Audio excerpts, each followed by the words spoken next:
using the RusEFI internal trigger stimulator in a try before you buy with minimal hardware test. In the RusEFI simulator trial, the trigger pulses and sensor values were all internally generated with software. But with the stimulator, the trigger and sensor values are generated externally with hardware. That's the naming protocol. If it's all software generated, it's a simulator. If it's hardware generated, it's a stimulator. Because this discovery board is so powerful, the RusEFI internal stimulator can generate the triggers on the actual discovery board. So you don't need an external trigger stimulator, but you do have to connect the internal stimulator to the input trigger pins on the discovery board. Let's now look at what the onboard trigger stimulator is outputting. The primary trigger or cam signal is from PC6 to PD1. If we go to our Frankenstein post in the forum and go to pinout, we get to here. And these are your header pin rows on the discovery board. Trigger 1 says PC6, so PC6 is the trigger input, so PD1 must be the output of the onboard trigger stimulator, which is this grey one behind here. We plug in our mini USB for power. We connect our oscilloscope probe to PD1, and we see our internal stimulator is already running, and it's outputting square waves, one big, one small, and at 20 Hz. Let's try to analyze what we're seeing. The default RPM for the stimulator and simulator is 1200 RPM, and if we divide that by 60 to get seconds, we get 20 cycles, or 20 Hz. Now if this was on the crank, it would be impossible for the tooth to go wide and narrow each revolution. But if this was half-speed cam driven, it should be 10 Hz, unless there is two teeth on the wheel. And if there were two teeth on the wheel, you can make one big and one small, which would explain this waveform. Next we have the secondary or crank signal, which is PA5 to PD2. Trigger 2 is PA5. So PA5 is the input, so the signal output must be out of PD2, which is this one. We connect our oscilloscope to PD2, and we get square waves at 40 Hz. Now if we had a single tooth on the crank at 1200 RPM, that would be 20 cycles. So 40 Hz might indicate there's two teeth on the crank, which could possibly indicate a two-cylinder. But if this wheel was half-speed cam driven, it would indicate a 4-cylinder. I would say this is like a cam-driven MX5 wheel with its 4 outer slots and 2 inner ones, one large and one small. Let's now start the console. In the simulator video we had to use an older console from an older bundle to connect to TunerStudio, because there's a bug somewhere with the newer consoles or TunerStudio. But with the stimulator we can use the latest console from the latest bundle. So if you haven't got it, download the latest bundle. Extract it. This one is the 11th of the 6th 2009. Open the console. While we're here we can program the firmware. You don't have to worry about the COM port. You just need the mini USB plugged in.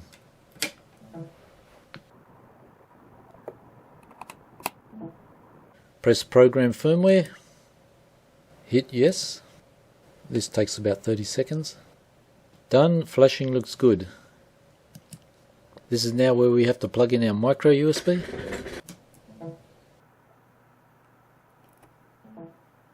We need to select the COM for the micro, which mine is 31, and just connect.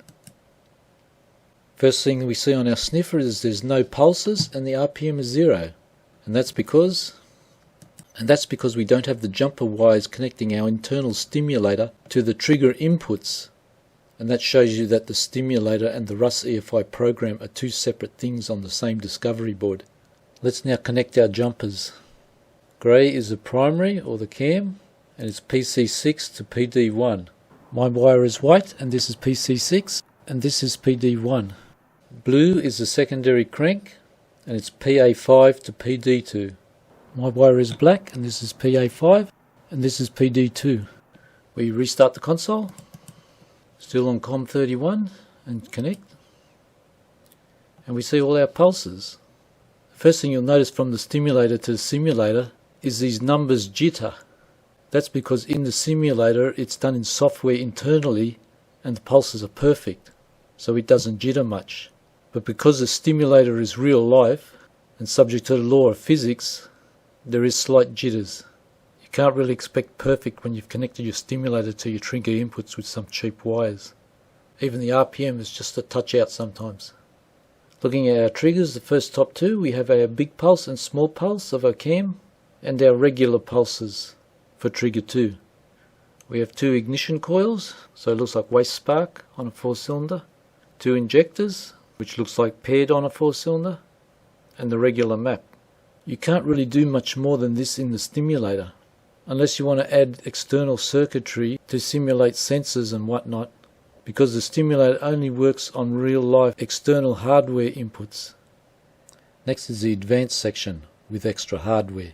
If you scroll down, you'll get to this section down here, communications, and this is how you connect the stimulator to TunerStudio.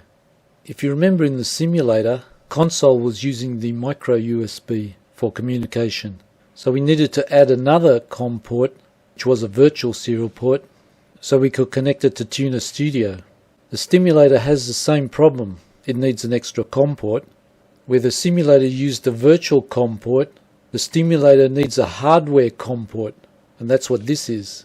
The first thing you'll need is a USB to TTL module, and from my research there seems to be about 4 of them. There is the FTDI FT232, the CP2102, the Prolific PL203, and the CH340. I don't have a CH340, but it's a cheap chip found on cheap Arduinos. I'm no USB to serial expert, but I assume they're all the same except for drivers. And if you want a good driver video, go see Julian Eilert's one. On a side note, FTDI wrote drivers that brick copies of their chip, which Julian has a video of. So you might want to research that if you're using an FTDI chip. If you're using the CH340, get the official driver, because the Windows one can be flaky. You only need 3 wires. It's ground to ground, this black one, RX to PC10, this white one behind here, TX to PC11, which is this green one here. My connections to PC10, PC11 and ground. Plug the mini USB in for power, the micro USB for the console, and the USB to serial. I'm using the Prolific module. I have my usual COM port 27, which is just the mini being used for power, COM port 31 for the console, and now we have a new Prolific on COM port 33. We now start the console from our new bundle, same COM 31 that I'm always using. We see it's working. Now we have to start TunerStudio. Because this is a new bundle using a new TunerStudio firmware, we will create a new project and we'll call it StimTest. We have to load the latest firmware from the new bundle. So browse, the latest bundle, 11th of June, and we select the RusEFI INI file. We go next, it's always Celsius. But here is where we pick our new COM port 33. Note the baud rate. It says to use 38400, but that seems to be out of date because this one seems to work. Next, finish. And we have our 1200 RPM, just like our console. Now let's change the stim trigger pattern. We go base engine, trigger. We have Miata NA. Let's pick something totally different. 36.1, burn that. And now look at our console. And our trigger now looks like 36 with one big tooth. You can see that same pattern being generated by the onboard stimulator. You can see that TunerStudio changes the pulses on the onboard stimulator. And with the jumper wires, that signal is being fed into the triggers of the RusEFI. Let's change this back to Miata. NA, keep an eye on the triggers, burn, and then back to the way they were. As something far out of left field, it should be possible to connect the free trigger stimulator RduStim loaded onto an Arduino, but it's a bit convoluted to set up considering there is a stimulator already built into the discovery board with RusEFI. The next section is a bit advanced and not really recommended because you can damage the discovery board, but we're going to change the value of a sensor by applying a voltage to its input pin. You don't usually apply a voltage directly to a discovery board pin, but rather run it through one of the RusEFI boards first, because those boards have protection and conditioning before it gets to the discovery board. But if we're careful, it is possible. Let's change the coolant temperature. First we have to find the input pin on the discovery board. Here's the input of the coolant, it's PC1. Now we have to see what voltage it can tolerate. These all go through the analog to digital converters, and if we look that up, this pin's up here, and they are 3.3 volt max. If you exceed this voltage, you can blow the analog to digital converter. Now we have to build an adjustable 3.3 volt power supply. The safest way to do it is with two 1.5 volt batteries, because the voltage can never exceed 3 volts and blow anything. We feed positive and negative to either side of a 10k pot, and out of the wiper with reference to ground, you can get varying voltage from 0 to 3 volts. We build it and we check it, and we're getting 2.9 volts max. We have our coolant temperature around 60 degrees. I'm going to turn the knob and now watch the injector pulse width. It's about 7.1. We turn the knob, coolant temperature reduces down to -7 degrees, and the pulse width gets wider to 8.2 milliseconds, because an engine needs to be richer when it's colder, and that covers sensor stimulation. The reason why it's best to go through one of the RusEFI shields rather than directly to the discovery board is that you have this circuit before you get to the discovery pin. You have voltage dividers, which cuts the sensor's usual 0 to 5 volt down to 0 to 3 volts, so it won't blow a pin. And you have a pair of clamping diodes that won't let any surges or wrong connections of over voltage to exceed its clamping voltage. Basically, it's safer going through the shields because it protects the discovery board. The last thing we could do is activate pins. Clicking one of these buttons will change the state of a pin. Watch down here when I press the fan button. On, off. Now let's see it in real life. First thing we do is press the button, output on PE5, and that's the pin we'll check the voltage of.